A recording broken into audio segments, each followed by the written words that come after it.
Bu Neymar barcha zamonlarning eng buyuk futbolchilaridan biri. Xudo bergan iste'dodi bilan u butun bir futbol avlodini ilhomlantirgan va bu esa uning o'g'li.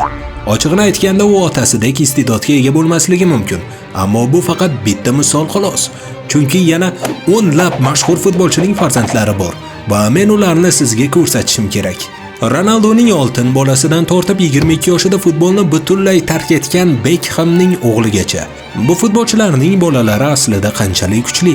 Otalarining mashhur familiyasi bosimi ularni futbolchi sifatida sindirdimi yoki ular otalardan ham yaxshiroq bo'lish salohiyatiga egami? Do'stlar, dastur boshlanmasdan turib ushbu savolga javob berishga harakat qiling. Sizningcha, qaysi taniqli futbolchining farzandi ko'proq futbolga qarab ketmoqda? Fikringizni izohga yozing. Dasturni ko'rib bo'lganingizdan keyin tekshirasiz. Bo'lmasa uzoq cho'zmay boshladik. Deyarli dunyoning 50% futbol muxlisi barcha zamonlarning eng buyuk futbolchisi deb hisoblaydigan Lionel Messining o'g'li Thiago Messi. Aslida keyingi Messi bo'ladi degan gaplarni eshitib katta bosim ostida sinib ketgan nechta futbolchilarni ko'rganmiz. Ammo sen haqiqatdan ham keyingi Messi bo'lsang-chi, ya'ni futbol tarixidagi daholardan birining haqiqiy qon oqayotgan farzand. 8 ta oltin to'p, 4 ta Chempionlar Ligasi va Jahon Chempionligi sohibining o'g'li bo'lish qanday? Messi 10 yildan ortiq vaqt davomida Nou Camp stadionini yoritib turdi. Uning iste'dodi shunchalik g'ayrioddiy ediki, go'yo u boshqa sayyoradan kelgandek tuyulardi.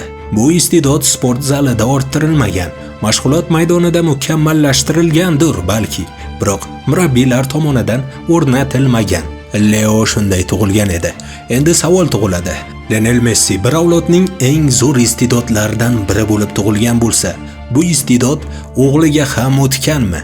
Thiago Messi hozir 12 yoshda. U hali juda ham yosh bo'lsa-da, unda iste'dod alomatlari allaqachon ko'rinmoqda va u futbolchilik faoliyatini a'lo darajaga yetishtirishi mumkin. Bu ro'yxatdagi ko'plab futbolchining farzandlari kabi Thiago ham otasi qaysi klubda o'ynagan bo'lsa, o'sha klub akademiyasida shug'ullangan. Avval La Masiada, Barselonada, keyin esa PSJda.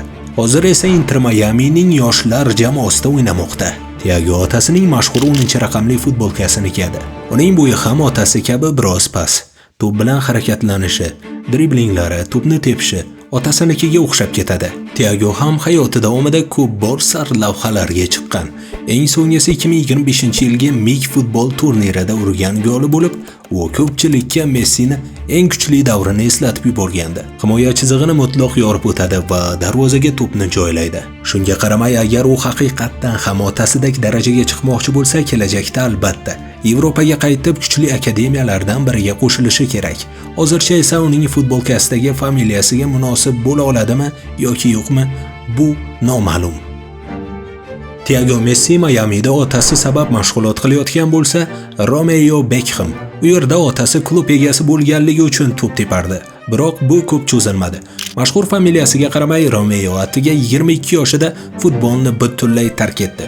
Bu bolaning futbolga bo'lgan yengil munosabati David Beckhamning tinimsiz mehnatiga mutlaq zid edi.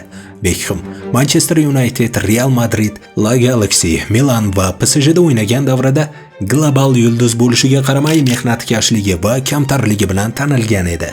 Beckhamning tijoriy mashhurligi va Spice Girls guruhi a'zosi Victoria bilan turmush qurishi tufayli ularning farzandi doimiy omma e'tiborida bo'lib ulg'aydi. Yetmaganiga Romeo Davidning shon-shuhrati eng yuqori cho'qqida bo'lgan paytda tug'ilgan. U bolaligidan paparazzilardan qochib yurdi va mashhurlikning barcha imtiyozlaridan foydalandi. Otasining nomi unga 12 yoshida Arsenal akademiyasiga kirishiga yordam berdi. Ammo aniq iste'dod yetishmasligi sababli klub uni 1 yildan so'ng qo'yib yubordi. Notavon bola 6 yilga futbolni tashlab qo'ydi. Romeo AQSh 3-ligasida Inter Miami 2-safida 26 ta o'yin o'tkazdi. Keyin Londonga qaytib Brentford B jamoasiga qo'shildi. U 2022-23 Yoshlar Premier Ligasi kubogini yutgan jamoada bir necha bor maydonga tushdi. Biroq shunday bo'lsa-da, u asosiy jamoa futbolchisiga aylana olmadi. Oxir-oqibat Romeo va klub uning qobiliyatlari boshqa sohada deb hisoblashdi. Shunday qilib, futbolchi futbolni tark etdi. Yetmaganiga bu bolakay 2024-yilda Parijdagi yirik moda agentligi bilan shartnoma imzoladi. Endi David Beckhamning o'g'li bemalol modalar fashion podiumida chiqa oladi. Bekhemlar modaga suyanishi mumkin, ammo Wayne Rooneyning bolalari bunday imkoniyatga ega emas. Ular faqat futbol orqali o'zini isbotlashi kerak. Rooneyning katta o'g'li Kay esa otasining izidan borishga yetarlicha iste'dodli ko'rinmoqda.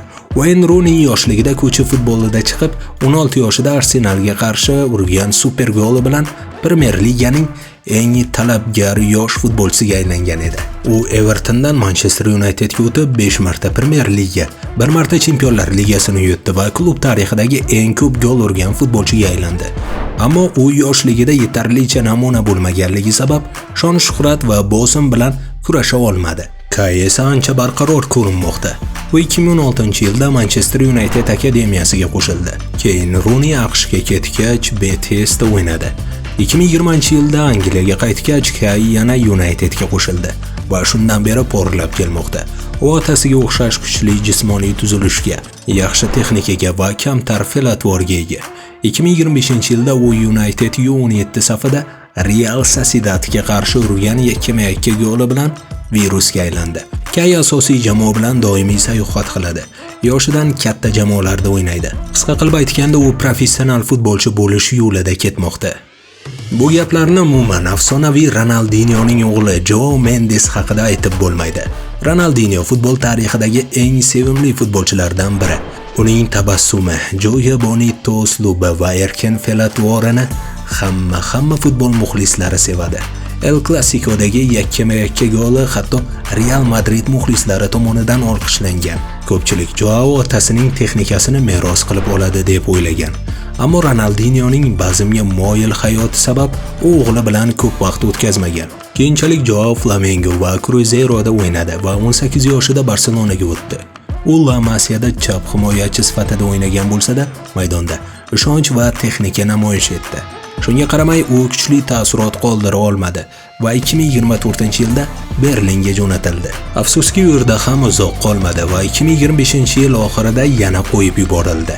Ronaldinyoning darajasiga chiqish Joao uchun juda qiyin edi.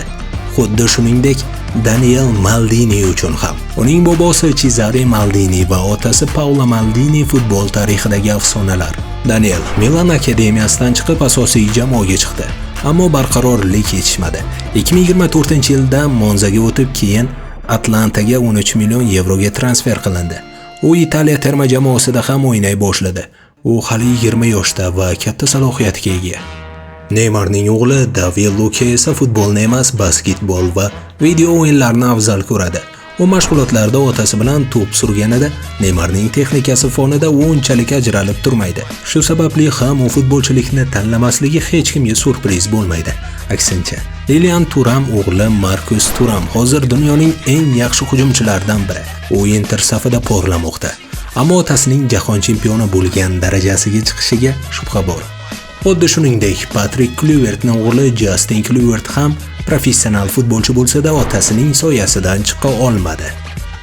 Va nihoyat eng mashhur futbolchining farzandi Cristiano Ronaldo Juniorga yetib keldik.